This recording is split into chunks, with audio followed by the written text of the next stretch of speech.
नमस्कार मित्रों, मैं राममोहन उपाध्याय अपने YouTube चैनल वेदिका उपाध्याय में आपका हार्दिक स्वागत करता हूं। मित्रों, आज की इस वीडियो में हम लोग करंट अफेयर्स से संबंधित महत्वपूर्ण प्रश्नों पर चर्चा करेंगे। करंट अफेयर्स श्रृंखला की यह 7वीं वीडियो है। यह वीडियो आगामी उत्तर प्रदेश उच्चतर शिक्षा सेवा आयोग द्वारा आयोजित होने वाली असिस्टेंट प्रोफेसर परीक्षा, उत्तर प्रदेश PCS प्रारंभिक परीक्षा 2023 सहित सभी परीक्षाओं के लिए काफ़ी महत्वपूर्ण है। हमारा पहला प्रश्न है, champions of the earth life time achievement पुरस्कार 2021 किसे प्रदान किया गया? तो champions of the earth life time achievement पुरस्कार 2021 सर डेविड एटेनरो को प्रदान किया गया। विकल्प सी हमारा सही आंसर है। 21 अप्रैल 2022 को यूएनईपी के द्वारा ब्रिटेन के प्रसिद्ध प्रकृति संरक्षणवादी सर एटेनरो को champions of the earth life time achievement पुरस्कार 2021 से नवाजा गया है।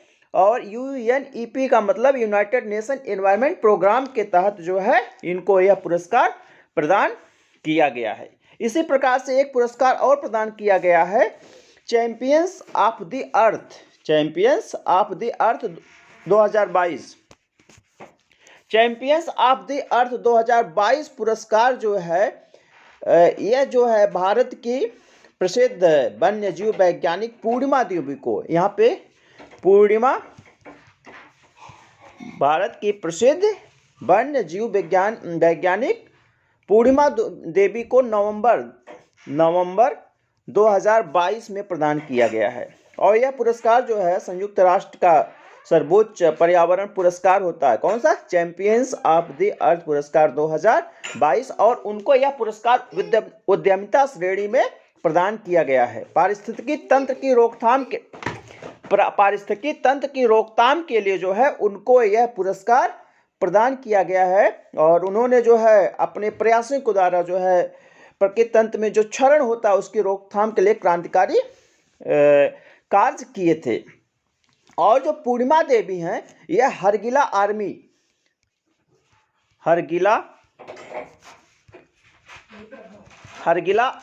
का जो है नेतृत्व करती हैं। हरगिला आर्मी जो है सारस को विलुप्त होने से बचाने वाला एक आंदोलन है। और पूर्णिमा देवी कहाँ से संबंधित है? यह भारत के असम राज्य से संबंधित हैं। और चैंपियंस ऑफ द अर्थ पुरस्कार जो है 2018 में भारत के प्रधानमंत्री नरेंद्र मोदी को भी प्रदान किया जा चुका है।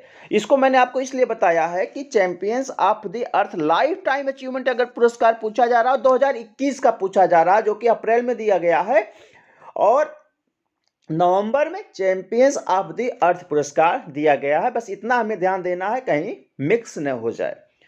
मित्रों, आगे बढ़ने से पूर्व आपसे अनुरोध है, आप वीडियो को देखने के पश्चात चैनल को सब्सक्राइब, वीडियो को लाइक एवं शेयर अवश्य करें। साथ ही साथ बेल आइकन को भी प्रेस करें, जिसके माध्यम से आने वाले वीडियो का नोटिफिकेशन आपको समय से प्राप्त हो जाए।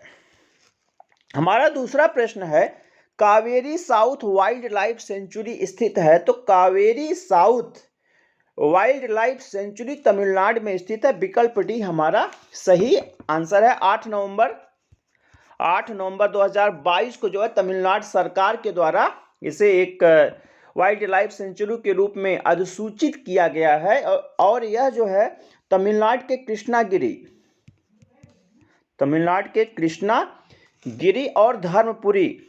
कृष्णागिरी और धर्मपुरी का जो एक आरक्षित वन क्षेत्र था, वहीं पे इसको जो है बनाया जा रहा है। और यह अगर देखा जाए तो तमिलनाडु का 17वां वन्य जीव अभ्यारण्य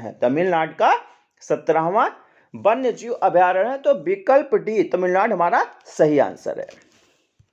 हमारा अगला प्रश्न है, सुप्रीम कोर्ट के मुख्य न्यायाधीश जस्टिस धनंजय यशवंत चंद्रचूड़ किस क्रम के मुख्य न्यायाधीश हैं? तो सुप्रीम कोर्ट के मुख्य न्यायाधीश जो हैं धनंजय यशवंत चंद्रचूड़ जो है 50वें नंबर के मुख्य न्यायाधीश हैं। विकल्प सी हमारा सही आंसर है। 9 नवंबर 2022 को नवंबर 2022 को जो है इन्होंने अपने पद की शपथ ली। जो हमारे संविधान का अनुच्छेद 124 है, तो अनुच्छेद 124 के तहत जो है सुप्रीम कोर्ट के मुख्य न्यायाधीश की नियुक्ति की जाती है, और इनको जो है शपथ जो है दिलाता है भारत का राष्ट्रपति। भारत का राष्ट्रपति इनको शपथ दिलाता है। तो माननीय द्रौपदी मुर्मू ने जो है इनको शपथ दिलाई थी। हमारा अगला प्रश्न है, अंतर्राष्ट्रीय टेबल टेनिस महासंघ के एथलीट आयोग के सदस्य चुने जाने वाले प्रथम भारतीय कौन है? तो अंतर्राष्ट्रीय टेबल टेनिस महासंघ के एथलीट आयोग के सदस्य चुने जाने वाले प्रथम भारतीय हैं शरत कमल। विकल्प डी हमारा सही आंसर है। शरत कमल जो है एक टेबल टेनिस खिलाड़ी हैं, और अभी हाल ही में इनको जो है मेजर ध्यानचंद खेल रत्न पुरस्कार 2022 से सम्मानित किया गया। मेजर, ये भी ध्यान दीजिएगा, मेजर ध्यानचंद खेल रत्न पुरस्कार, खेल रत्न पुरस्कार 2022 से भी सम्मानित किया गया है। तो विकल्प डी हमारा सही आंसर। हमारा अगला प्रश्न है, 12वां विश्व हिंदी सम्मेलन का आयोजन किया जाएगा। तो 12वें विश्व हिंदी सम्मेलन का आयोजन जो है वह है इसमें नाडी, विकल्प बी नाडी में किया जाएगा। नाडी जो है फिजी में स्थित एक शहर है, फिजी में स्थित एक स्थान है, और 15 से लेकर 17 फरवरी 15 से लेकर 17 फरवरी 2023 में, कहीं 2022 न हो जाए, 2023 में यहाँ पे 12वां विश्व हिंदी सम्मेलन का आयोजन किया जाएगा। विकल्प बी नाडी जो कि फिजी में स्थित है, वहां पर इसका आयोजन किया जाएगा। विकल्प बी हमारा सही आंसर है। हमारा अगला प्रश्न है, लद्दाख के सांसद जामयांग नामग्याल ने मैं भी सुभाष अभियान का प्रारंभ कहां से किया? तो मैं भी सुभाष अभियान का प्रारंभ जो है आपके लद्दाख से, मैं भी सुभाष अभियान का प्रारंभ जो है लेह से, विकल्प सी लेह से किया गया है। मैं भी सुभाष अभियान का प्रारंभ जो है लद्दाख के सांसद जामयांग नामग्याल ने लेह से शुरू किया था। मुझे लगता है अक्टूबर 2022 में इन्होंने लेह से इस कार्यक्रम को शुरू किया था, और यह कार्यक्रम जो है यह कार्यक्रमों की एक श्रृंखला है। मैं भी सुभाष अभियान जो है कार्यक्रमों की एक श्रृंखला है, और इसे जो है जो भारत का संस्कृत मंत्रालय है, तो भारतीय संस्कृत मंत्रालय द्वारा और नेताजी सुभाष चंद्र आयन्ने ट्रस्ट के द्वारा जो है इस अभियान को प्रारंभ किया गया है। और यह अभियान जो है नेताजी की 125वीं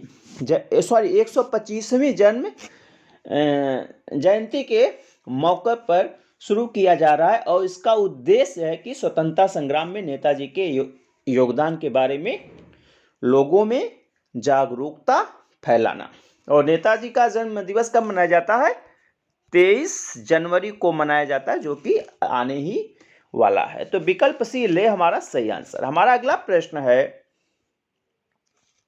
नवंबर 2022 में टाइगर ट्रम्प अभ्यास का आयोजन भारत ने किस देश के साथ किया? तो नवंबर 2022 में टाइगर ट्रम्प अभ्यास का आयोजन जो है भारत ने अमेरिका के साथ किया था। विकल्प सी हमारा सही आंसर है। और यह आयोजन जो है भारत में आंध्र प्रदेश में स्थित विशाखापत्तनम में किया गया था। ठीक है, तो विकल्प सी अमेरिका हमारा सही आंसर है। अगला प्रश्न है, देश का 53वां टाइगर रिजर्व घोषित हुआ है।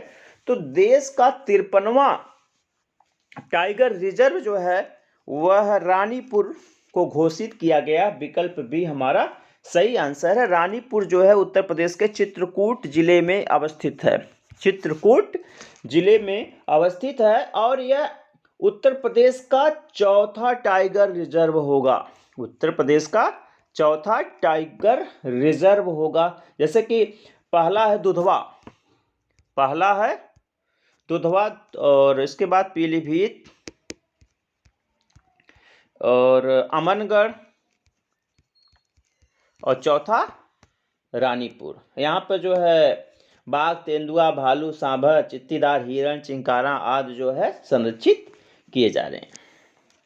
हमारा अगला प्रश्न है, भारतीय ओलंपिक संघ की पहली महिला अध्यक्ष नियुक्त की गई है। तो भारतीय ओलंपिक संघ की पहली महिला अध्यक्ष पीटी उषा को नियुक्त किया गया। विकल्प बी हमारा सही आंसर है। और पीटी उषा जो है एक प्रसिद्ध धाविका थी और इनको जो पायोली एक्सप्रेस, पीटी उषा को पायोली एक्सप्रेस, उड़न परी आदि नामों से जाना जाता है। हमारा अगला प्रश्न है, निम्नलिखित में से किस आयुष संस्थान का उद्घाटन 11 दिसंबर 2022 को प्रधानमंत्री नरेंद्र मोदी के द्वारा किया गया?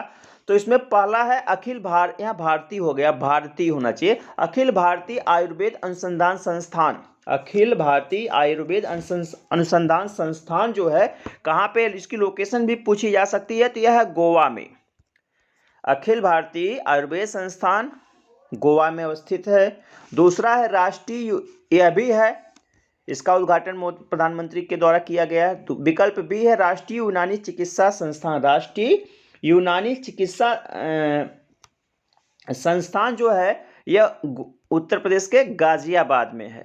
उत्तर प्रदेश के गाजियाबाद में ये भी है। तीसरा है राष्ट्रीय होम्योपैथी संस्थान। राष्ट्रीय होम्योपैथी संस्थान जो है यह दिल्ली में है, ये भी है। तो उपर्युक्त सभी एक विकल्प ए बी सी तीनों सही है कि जो पहला है अखिल भारतीय आयुर्वेद अनुसंधान संस्थान जो है, तो इसमें जो है आयुर्वेदिक चिकित्सा पद्धति को बढ़ावा देने के लिए प्रधानमंत्री के द्वारा 11 दिसंबर 2022 को इसका उद्घाटन किया गया था। ठीक है। और एक प्रश्न कभी कभी पूछ लिया जाता है कि विश्व आयुर्वेद कांग्रेस का आयोजन, तो अगर नवा क्रम पूछा जाता है, नवीं विश्व आयुर्वेद कांग्रेस का आयोजन कहाँ किया गया था, तो इसका मुख्यालय कहाँ पे, अखिल भारतीय आयुर्वेद संस्थान का गोवा में, तो इसका आयोजन भी गोवा में ही किया गया था। दूसरा है राष्ट्रीय यूनानी चिकित्सा संस्थान। तो राष्ट्रीय यूनानी चिकित्सा संस्थान उत्तर प्रदेश के गाजियाबाद में है और यूनानी चिकित्सा को बढ़ावा देने के लिए प्रधानमंत्री के द्वारा यह संस्थान प्रारंभ किया गया। और यह संस्थान जो है राष्ट्रीय यूनानी चिकित्सा संस्थान गाजियाबाद, यह जो बेंगलुरु में राष्ट्रीय चिकित्सा संस्थान है तो उसके सैटेलाइट केंद्र के रूप में कार्य करेगा। उसमें लगभग 381 करोड़ रुपए का खर्चा आया है। और तीसरा है सी विकल्प राष्ट्रीय होम्योपैथी संस्थान। तो राष्ट्रीय होम्योपैथी संस्थान दिल्ली में है और होम्योपैथी चिकित्सा को बढ़ावा देने के लिए इसका उद्घाटन प्रधानमंत्री के द्वारा किया गया था। तो विकल्प डी उपर्युक्त सभी हमारा सही आंसर है। हमारा अगला प्रश्न है, निम्नलिखित में से कौन सा विकल्प सही नहीं है? तो इसमें पहला है अनवर इब्राहिम मलेशिया, तो यह सही है। अभी 19 नवंबर 2022 को, कब, 19 नवंबर 2022 को जो है मलेशिया के प्रधानमंत्री अनवर इब्राहिम को नियुक्त किया गया है। और मलेशिया के वो 10वें नंबर के प्रधानमंत्री हैं। और मलेशिया का राजा जो है, बता देता हूँ आपको, सुल्तान अब्दुल्ला सुल्तान अहमद शाह, सुल्तान अब्दुल्ला सुल्तान अहमद शाह जो मलेशिया के राजा हैं और इन्होंने इनको पद की शपथ दिलाई। तो विकल्प ये सही है। दूसरा विकल्प है Kassym Jomart Tokayev, Kassym Jomart Tokayev Kazakhstan, तो यह भी सही है। कजाकिस्तान के राष्ट्रपति जो हैं कासिम जोमार्ट तोकायो हैं और 20 नवंबर को जो है इनको राष्ट्रपति चुना गया। विकल्प बी भी सही है। विकल्प सी है बेंजामिन नेतन्याहू इंडोनेशिया।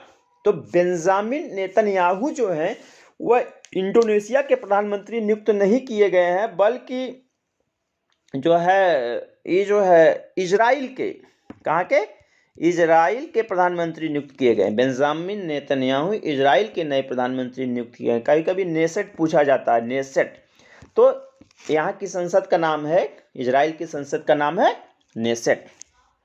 अगला है विकल्प डी नताशा पिर्क मूसर स्लोवेनिया। तो यह विकल्प ए जो है सही है। नताशा पिर्क मूसर स्लोवेनिया जो है स्लोवेनिया की पहली महिला राष्ट्रपति चुनी गई, काफी महत्वपूर्ण है ये। स्लोवेनिया की पहली महिला राष्ट्रपति चुनी गई हैं और पेशे से एक पत्रकार और वकील हैं और 23 दिसंबर को इन्होंने अपना कार्यभार ग्रहण किया है। स्लोवेनिया की राजधानी कभी कभी जो पीसीएस सहित परीक्षाओं में पूछा गया है, तो स्लोवेनिया की राजधानी है जुब्बलजाना, जुब्बलजाना। ठीक है, तो मित्रों इस वीडियो में मैंने जो है करंट अफेयर्स के 11 महत्वपूर्ण प्रश्नों पर चर्चा की। सभी प्रश्न आपकी आगामी परीक्षाओं के दृष्टि से काफ़ी महत्वपूर्ण हैं। यह वीडियो ऐसे तो मैंने असिस्टेंट प्रोफेसर परीक्षा के लिए ही बनाई है, लेकिन सभी परीक्षाओं, चाहे जो परीक्षा होती, करंट अफेयर्स के प्रश्न पूछे जाते हैं और इस वीडियो में सभी प्रश्न स्तरीय हैं और महत्वपूर्ण हैं। इसलिए आप लोग इस वीडियो को ध्यानपूर्वक देखिएगा। आप सभी को ध्यानपूर्वक वीडियो देखने के लिए बहुत बहुत धन्यवाद। नमस्कार।